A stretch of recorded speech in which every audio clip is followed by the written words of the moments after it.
प्यारे दोस्तों, करबला के मैदान में जब इमाम हुसैन अलैहिस्सलाम को शहीद कर दिया गया तो एक ऐसा शेर आया जिसकी दहाड़ से यजीदी फौज कांप उठी और जिसने किसी को भी इमाम हुसैन की लाश के पास आने नहीं दिया। इस शेर की वफादारी इतनी गहरी थी कि अगर इमाम हुसैन चाहते तो वह यजीदी फौज को चीर कर रख देता, लेकिन मौला हुसैन ने उसे हमला करने का हुक्म नहीं दिया। यह शेर अबू अल हारिस बचपन में इमाम हुसैन अलैहिस्सलाम की गोद में पाला गया था। जब उसकी मां शेरनी उसे सुरक्षित रखने के लिए लेकर आई थी और इमाम अली अलैहिस्सलाम ने वादा किया कि हुसैन उसकी देखभाल करेंगे, अबू अल हारिस बड़े होकर इमाम हुसैन का साथी, दोस्त और वफादार मुहाफिज बन गया और जहां भी इमाम हुसैन जाते वह उनके साथ रहता। उसकी ताकतवर गूंजदार आवाज और रफ्तार चाल से लोग डरते, लेकिन दिल में उसकी मासूमियत और वफा का कोई मुकाबला नहीं कर सकता था।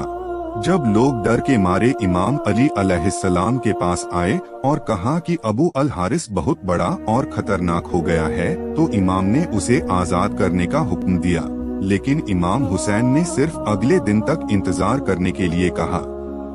आशूर के दिन करबला में जब यजीद की फौज इमाम हुसैन की लाश को घोड़ों से रौंदने के लिए बढ़ी तो अबू अल हारिस वहां दहाड़ता हुआ आया और उसकी उपस्थिति से सिपाही डर के मारे घोड़े से गिर गए और किसी की हिम्मत नहीं हुई कि वह लाश के पास आए।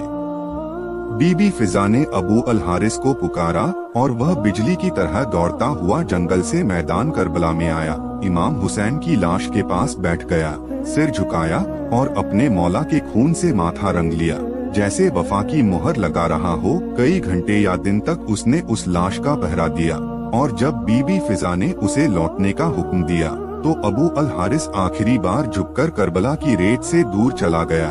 उसकी आंखों में आंसू और दिल में टूटा हुआ सुकून था।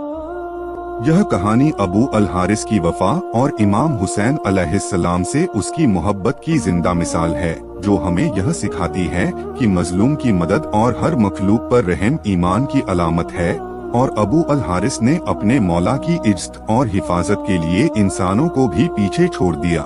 यह वफा आज तक करबला की धरती पर गूंजती है।